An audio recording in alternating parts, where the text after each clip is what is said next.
Welcome back, guys. In this episode, let's build this beautiful recipe search application using JavaScript. All right. For that, first things first, we have to get the basically the recipes from a source, right? So for now, we can use the TheMealDB.com API, which is actually free if you want to just test it out for development purpose. And if you plan to actually push out as an app or actual website, then you can sign up through their PayPal. I'm not sure how much it costs, but there are other options that are available as well. So for this particular tutorial, we can use this one, which is actually free for educational use. It's actually free. So if you look at the API, how it's returning, you just have to call this with the search term. In this case, we will just call this particular URL. And then once you go over here, this is the JSON response you get. So let's just copy it and view it in the JSON viewer. So as you can see, the API is returning a meals key value pair, and then inside the meals key value pair you have an array of objects. So inside each object you can see there is a unique ID for that particular meal, and then the title as str meal, and then the category and everything. So we are going to use the ID meal, str meal, and then instructions and the thumb, which is actually the image, and then the ingredients and the measures. All right, and that's it. Okay, so let's check how the app actually looks and once it's completed. All right, we have a centered search functionality over here. Click on chicken, and then if you search, if you have noticed, there was a loading button over there which actually says okay, the API is actually loading, right? And then once you click on any of this, let's try Kentucky Fried Chicken, and then as you can see we have a cover image, and then the ingredients which I used in this particular recipe, and then the instructions, right? And then you can close it also. All right, and then if you search for something which is not there, then you get no search results found. So that's it. Let's get to building. All right, so as always, I have opened a VS Code folder, and then I'm going to create an index.html and our style CSS files, and then our script.js file also. You can call app.js as you wish, but I'm going to go ahead with script.js. And then the index.html and style.css, I will actually link it in the description. You can just copy paste it so that you don't have to worry about the HTML part and CSS part. In this particular case, I'm also making use of the Tailwind CSS. So Tailwind is actually a CSS utility framework which can be helpful to build out applications much faster than writing out the whole JavaScript. So if you guys want to learn how to use Tailwind, and then if you want a tutorial on that, just let me know in the comments, then I can build one out. All right, so if you notice, it's actually quite simple. You have a body, and then this is a Tailwind class. So we are basically saying that okay, the text needs to be white, and then we have a search bar container in which we also have a h1 tag which says recipe search, and then you have a form with an input element, and then also a button for the submit one, right? And then you have a loading class, and then a notification class. Then once the search bar container is done, you have a recipe wrapper. Inside that you have a recipe container. Inside that you have a recipe card which will actually show as repeated as go on. So I have just put it over here to just show it to you guys. We will actually use it. We will actually create these cards dynamically. So I'm going to delete this, and then in hindsight, this is the plain HTML. And then we also will have a recipe details modal, which once we click on the card, we have to open up a modal saying that okay, these are the details in it, right? So for that details thing, we can actually use this particular details modal, and then inside that you have a recipe title, and then a close button, and then image, cover image basically, and then ingredients, and then instructions. All right, that's it. Okay, and then the styling is also actually somewhat similar. I'm using a background, so it's courtesy of svgbackgrounds.com, and then some other more small stylings. That's it. Okay, so now let's get to building a JavaScript application over here. Okay, so beginning, I will get all these reusable element accessors into a variable. So for now, I'm gonna get this particular search bar container using document.query selector, and then the class. So it was search bar container. Yes. Okay. And then I'm gonna paste it over here. Okay. And then I'm gonna also get the search form so that we can listen on the form submit event. Get element by ID, search form, and then we'll also get the search input field. So const search input equal to document dot get element by ID. The input field is search input, and then we'll also get the button to listen for the button element. Oh no, that's not it. We can listen for the form submit event. So in that case, let's go ahead with the recipe container. So we'll call recipes container. So form is done now, and then this is the recipes container. So we will go with document dot get element by ID recipes container. Okay, and then we also need to get our modal for showing the details modal. So recipe details modal equal to document dot get element by ID recipe details modal, and then we'll also get the recipe title so that we can update the title based on the user clicked recipe, right? So the user can actually open multiple recipes one by one. So we need to change the title, we need to change the image, we need to change the ingredients and everything. So we will access all of those elements right now. So I'm doing this in the beginning so that we can actually focus on the remaining part as the program goes through. So we don't have to like look into these minor things. So recipe title, I think it has an ID of recipe title. All right. So here,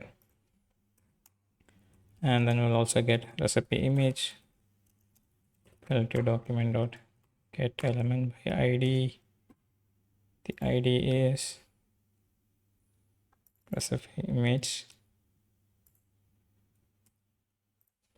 Okay, and then we will also have recipe ingredients.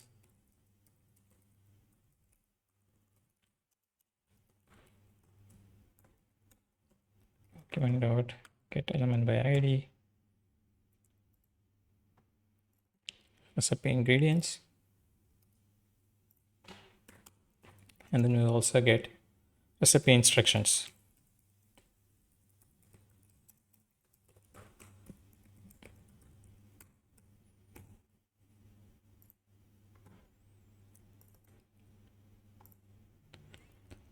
All right, that's about it. And also, what else is there? Recipe title. Oh, we haven't accessed the close button. Okay, const close button equal to document dot get element by ID, and then it has an ID of close button if I'm correct. Close, yeah, close button. Okay. Once you have the close button, then we'll also check for the loader. So which basically shows loading part, right? So that's actually over here in this div itself. It has an ID of loader, so we'll also get that. Document dot get element by ID and then loader. Also we'll get the notification element, which is also right beneath the loader element. I think it has an ID of notification. Let's check. It also has an ID of notification, so we copy that. All right, now we have it. Now we will initialize an empty array for the recipes to be loaded, and then we can listen for the form submit event. Okay, so before that, let's check if the bare minimum is running. So I'm gonna use live server option, and then as you can see, it's working. And then if I type in something, nothing is happening. The form is getting submitted. That's why the page was reloading, right? So if you do something, you notice the page gets reloaded, right? Yeah, it's getting reloaded. So the form is actually getting submitted. So the functionality, the basic functionality is working. So let's modify a little bit. Okay, so we will access the search form element, and then we will add an event listener to it. Add event listener.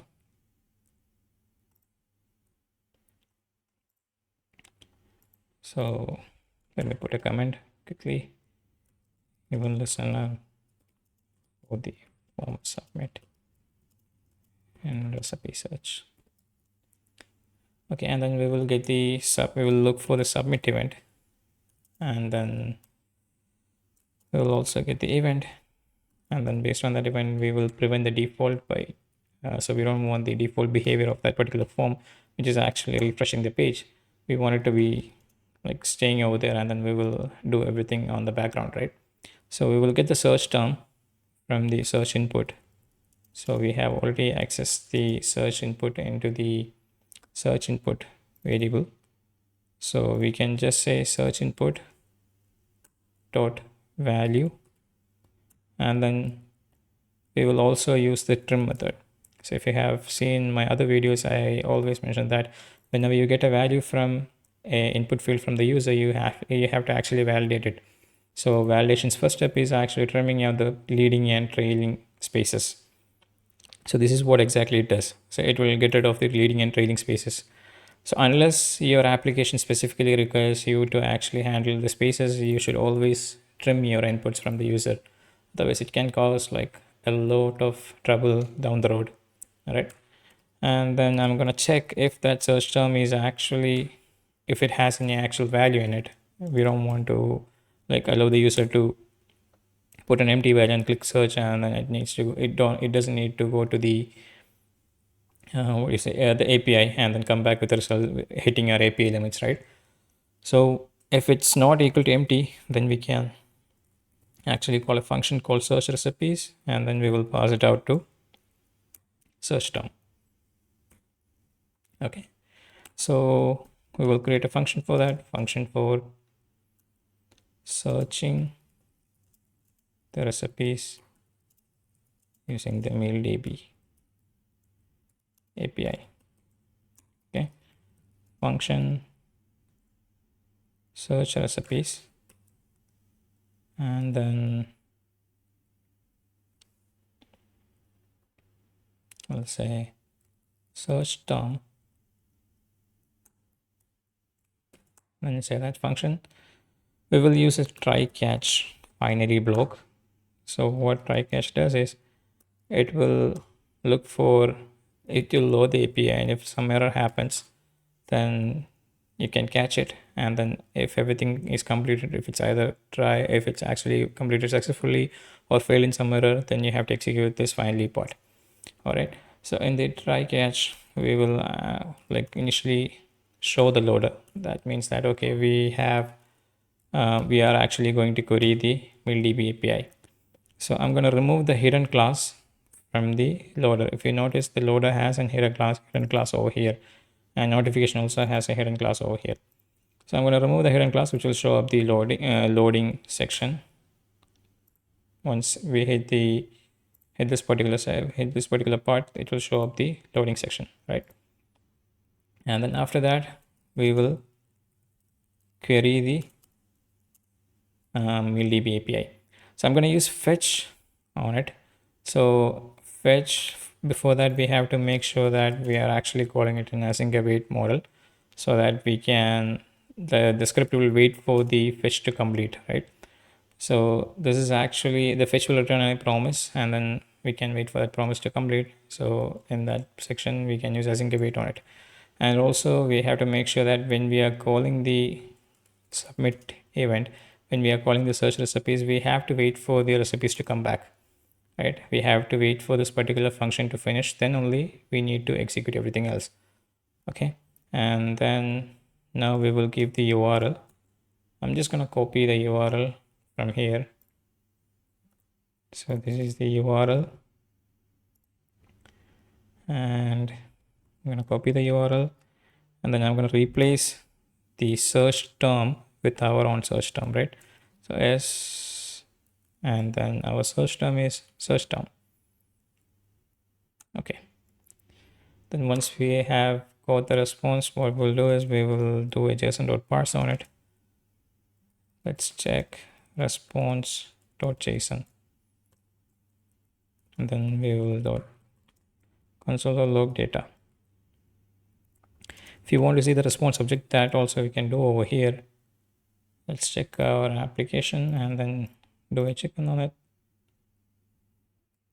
All right, 127 www. Okay, we have to give the full URL. So yeah, we are getting it, and then this is our meals array as expected. So when you call, we have to get a meals object, I mean an object with containing meals, and then meals as a array of objects, right? So that's what we are getting over here. We are getting an object, and then it has an array of meals in it. Now we can process with this particular array, but after that I have also printed a response. That's this one. So response type is actually status is 200, which means it returned with successful. So in the future, if you want to make sure that this is actually returning successful, then you have to check the status, and then based on that you have to show like successful or error messages. As of now, if I'm like trying to do response, and then I'm trying to do the response or JSON, which is part of this prototype, and then during that JSON conversion part, if it's giving an error, then I'm catching it over here. I'm gonna say console.1, and then I will say some error occurred, right? So instead of that, I can also use catch the error, and then some error occurred, comma error. Okay, and now we have the response data at our hand. So inside the response data, as we have seen, we have the data in this particular format, right? So what we will do is we will render the recipes. Like we have to get the recipes, and then we will render the recipes from this particular thing. So we will like modify the recipes array into the data object we got, and inside the data object we got the meals, right? So we will get the data root meals and then replace it into the recipes array. So if that's not the case, if it's not there, then we have to confirm that okay, recipes will still remain as a empty array. Otherwise, in the normal loading state, it might throw an error. So let's say in this particular part, it failed out, and then we have coded successfully, and then recipes will become undefined. To avoid that, we are using the short circuiting part, and then making sure that okay, if this fails, then initialize it back to an empty array, right? So that's done, and then after that, on the finally part, everything is done, right? So we can like add the hidden class to the loader. So we will say class list dot add hidden, so the loader will go back again. So let's check if this is happening. Chicken loading is there, and it's not going even after the we are not printing it anymore. Okay, let's see console.log recipes. So after this, the recipe is loaded, but still the loading hasn't gone away. So we can add the hidden clause. Now we made sure that it's actually going. All right, now we will call another function for rendering the recipe. So for that, I will call render recipes, and then pass the recipes on top of it. Okay, so that's our search function done, and then I will write the render recipes function for rendering the recipes. Function render recipes, and then recipes. Okay, Now we will get the recipes and then we have to loop through it. So before that, the recipes container, we have to make sure that it's actually empty. So if you look at the recipes container, this one is already empty. But in case we have done a normal, let's say, we have done a normal search and then the recipes are already loaded and then you try to search again, we have to click that particular container again. So for that, we can just use recipes container dot inner HTML equal to empty. This is actually a good practice even if you are not using, even if you are not like relying on it will only load one time, but still this is a good practice to make sure that your particular container is actually clutter free and there is nothing like duplicate in that particular container itself. So we have created the container and then we will check if the received recipes dot length is actually greater than 0. If it's not greater than 0, then we don't need to add anything to it, right? And we will say recipes dot for h.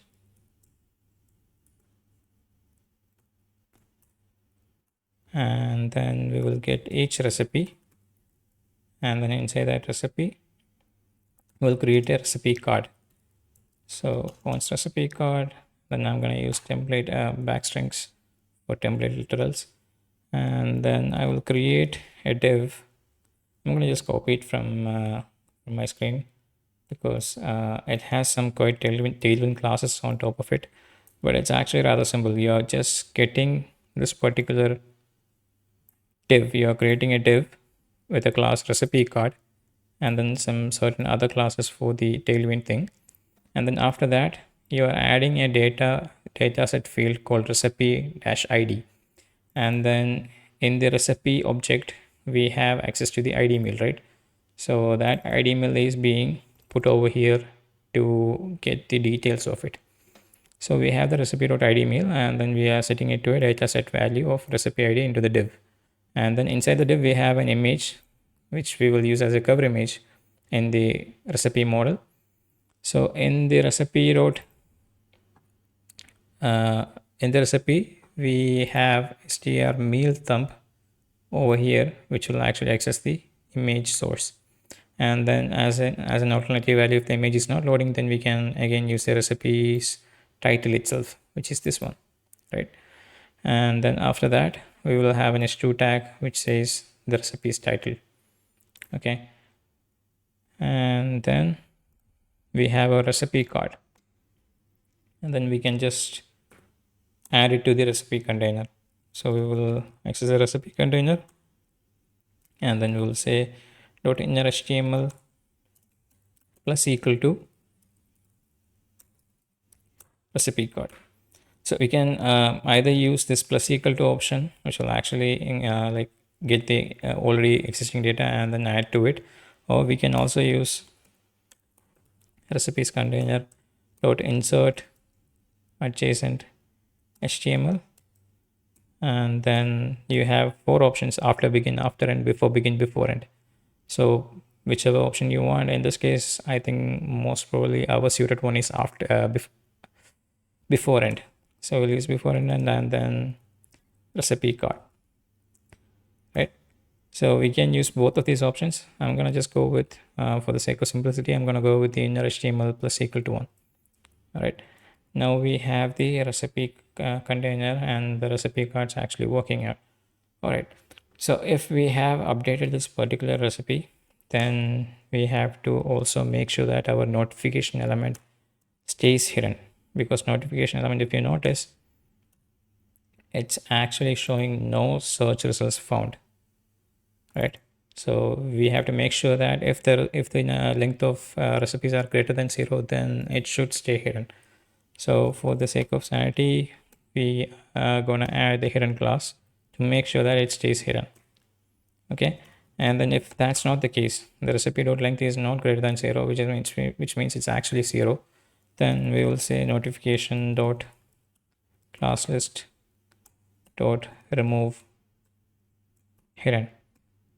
So this makes sure that it will show if we do something like something, and then as you can see, no search results found is displayed. All right, so now let's check if the recipes are getting displayed. Okay, so if you notice, the recipe search is taking the full height of that particular container, we have to update the class to actually show it on the top, and then right beneath it we have to display all the cards. Right, for that we can make use of search bar sender and search bar top. So search bar sender is by default on, and then if you notice, you also have another class called search bar top, which will just change the justify content to flex start. So if there is, like, let's say more than like one recipe, let's say more than, like, the recipe stored length is actually greater than 0, then we should also add the class to the search bar container element saying that change this sender with top. Okay, for that we will use search bar container dot classes dot change, no, replace, and then we're going to replace the search bar sender class with search bar top, and the reverse should be done in case there is no result. It should go back to the sender. So I'm going to put it over here, and then I'm going to say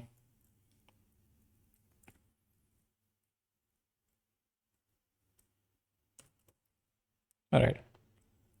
So now that should make it work. Let's check chicken. Yeah, so as you can see, it's coming.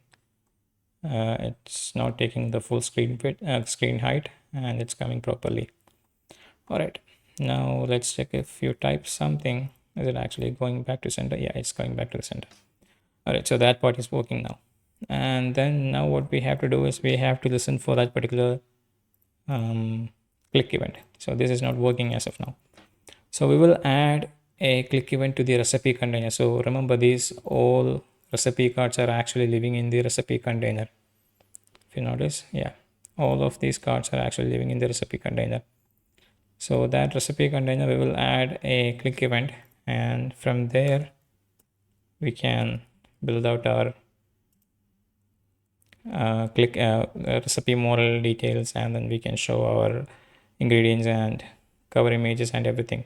Okay, so even listener for recipe card, click, right?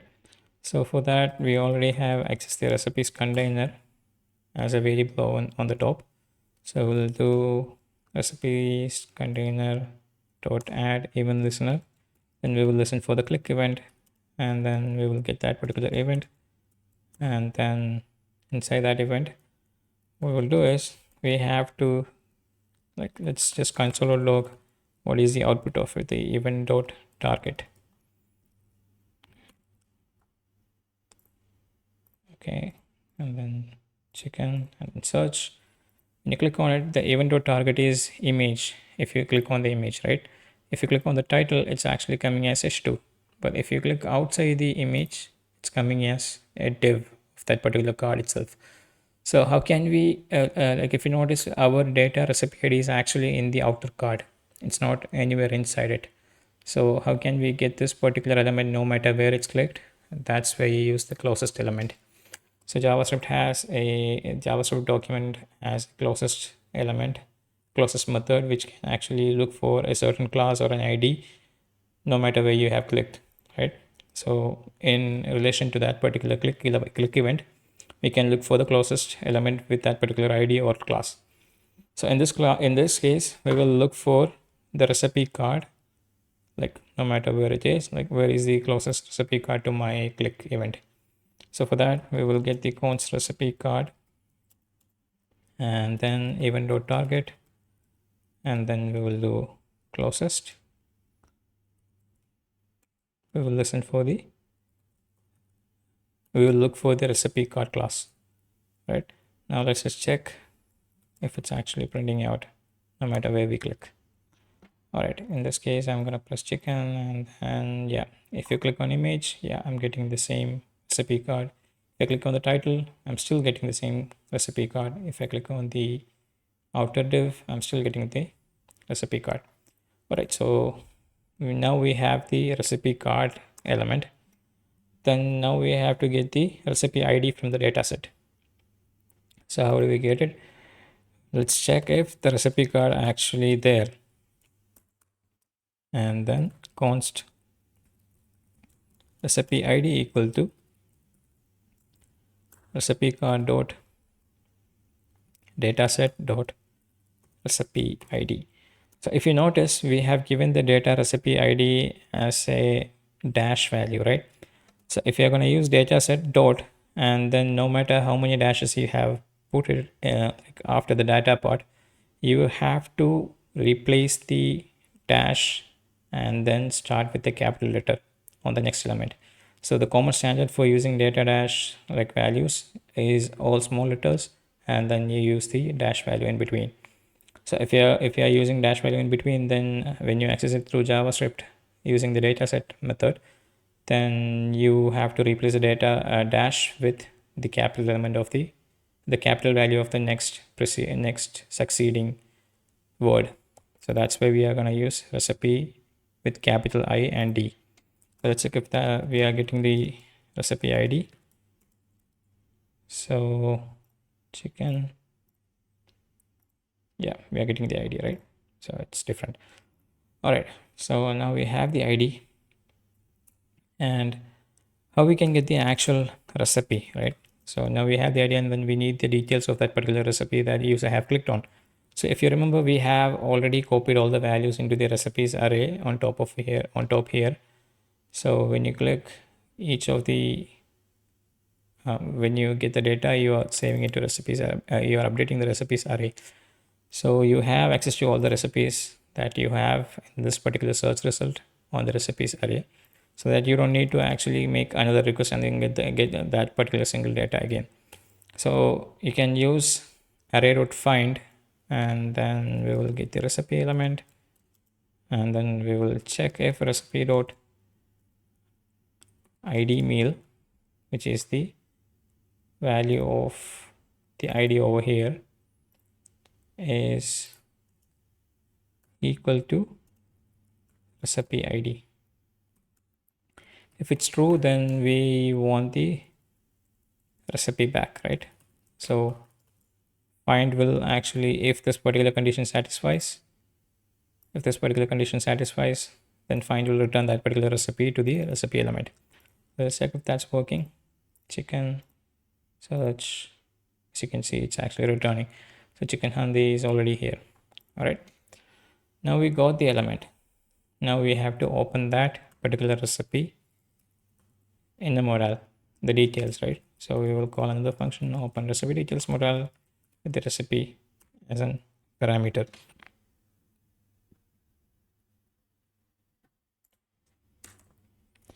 Now we will build that particular function to open the recipe modal. Function open recipe details modal and the actual recipe. Okay, so in this case we're gonna get the title first, right? So if you notice here, each recipe details modal have a recipe title ID, and then we have already accessed that particular ID in this element. So we also have recipe image and recipe ingredients on our hand. So I'm gonna just update the title and image first. Okay, so recipe title dot text content, I'm gonna replace it with recipe dot str meal. So str meal is the title of that particular recipe. So we are replacing that text content with the title of that recipe, and then we'll also update the recipe image with recipe image as source. So since it's an image element, we can actually update directly the source of that image. Recipe image, it's an image element, right? So we can update the source using .src, and then we will say recipe dot str meal thumb, right? And then we have updated that. We will also update the alt tag in case the image is not found. We can use str meal. So it's always a good idea to update the alt tag element, because like if certain devices which won't have the ability to display the source, like the actual image itself, then in that case, and some like readers out there which won't support image, then you can actually give an alt tag saying that okay, this is an actual image of this particular meal, right? And most cases you should actually go with this standard, let's say, and we'll say image, right? So that the user knows that it's actually an image of this particular recipe. So in this case, I'm gonna go ahead with just the recipe name. Okay, and then once you have it, we will clear all the previous values. Again, same thing, it's for the sake of mind and it's a good practice to follow. I'm going to clear the recipe ingredients and then the recipe instructions in your HTML and your text content, right? So I'm going to clear it using recipe ingredients dot inner HTML equal to an empty string, and then I'll also clear the recipe instructions dot text content equal to an empty string. So I have used inner HTML and text content. So some of you might have the doubt why I have used two different things. If you notice, the recipe ingredients are actually a UL element which can have multiple HTML element, and then recipe instruction is actually a paragraph element which will only have text contents in it, right? So we can just replace the text content and then be done with it. Now we will render the ingredients.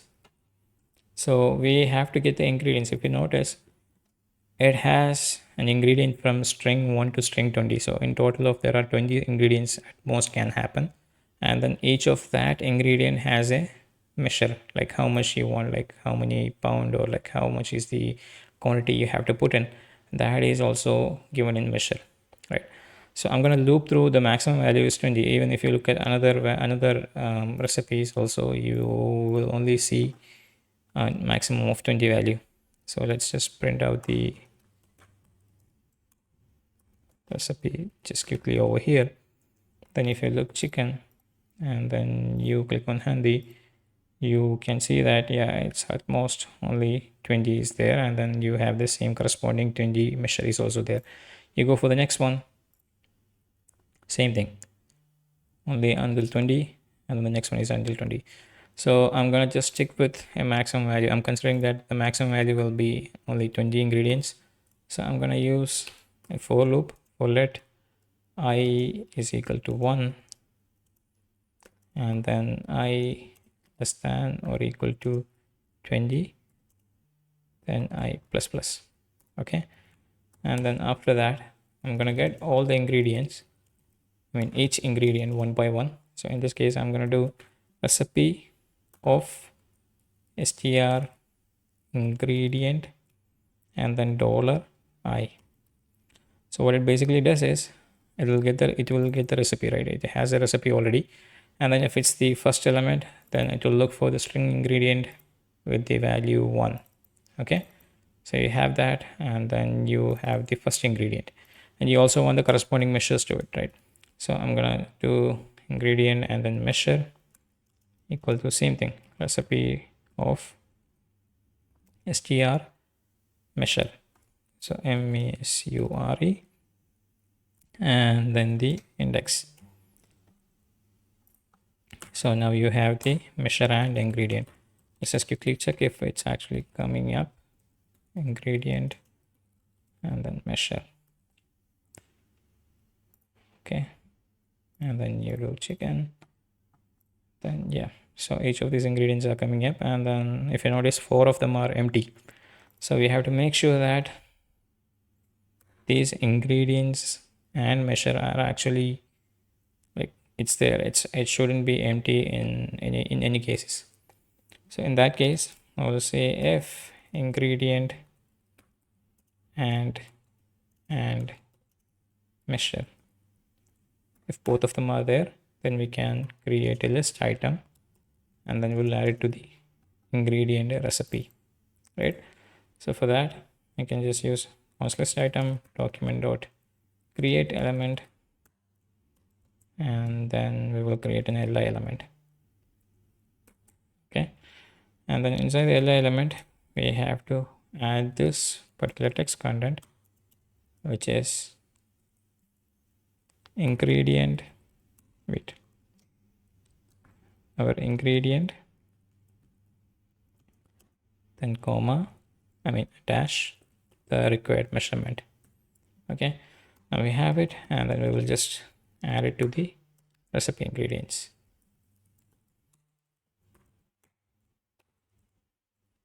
Open child list item. All right, so then after that we will just add it to the container, right? So we have to make sure that it should actually show up right now. Let's check if the ingredients are coming up. Oh, now we have to show the details modal. So in order to show up the modal, you notice the modal also has a class of hidden, so we have to just remove it. So I'm gonna say this is a for loop, then out of the for loop we'll say recipe details modal dot class dot remove hidden. Let's check if that's working. Yeah, so that's showing up, and then as you can see all the ingredients are listing as required. Okay, now the only field remaining to fill is instructions. So let's fill the instructions quickly, and then recipe instructions dot inner html equal to recipe dot str instructions. So I'm gonna copy paste it, str instructions, and then let's check if that's actually working out. Let's check. Okay, the instructions are coming up. Yeah, okay. So if you notice, this instruction is actually quite harder to read, right? So it's kind of doesn't make any sense like to read it in a clunky paragraph format. And then one more thing, if you notice in this particular JSON string instructions, you can see that there are in certain places backslash r and backslash n is proceeded. So backslash n is normally for the next line part. So we can just put two breaks in it. Like we will look for this particular pattern using regex, and then we will replace it with a break statement. Okay, so we have the recipe row string instructions, right?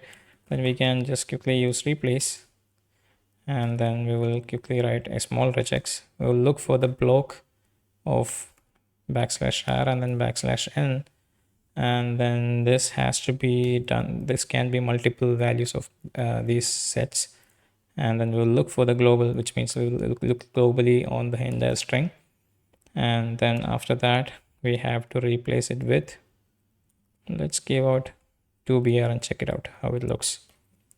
Okay, now let's see how the value is looking at. Okay, as you can see, yeah, makes much more sense, right? All right, so that's about it. And then the only functionality missing is the close button. It's not closing, so we will also listen for that particular close event. So let's say close button dot add event listener, and then we will listen for the click event on the close button. And then in that case, what will happen is we have to close that particular modal itself, right? So you can either directly call a function, or you can directly do it over here itself. So I'll say recipe details modal class list dot remove hidden. Now I should add hidden. Let's check if that's working. Chicken. Then you click on one, every details you need, and then you close. Yeah, that's working. You go for the next one. Yes, so this one is also working, right? And close. Yep, that's about it. So our whole application is done now, and then let's check one last time if this is working. Let's try the Apple, and then you have Apple and all these things are there. Okay, and then if you type something which is not there, yeah, it comes back again. All right, that's it, guys. If you find anything like difficult, or if you have some suggestions, let me know in the comments.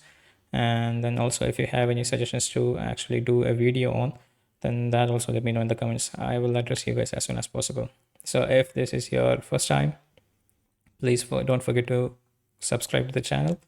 I will be uploading videos every other day, and then shorts every other day as well. All right, until then, I'll see you guys in the next one.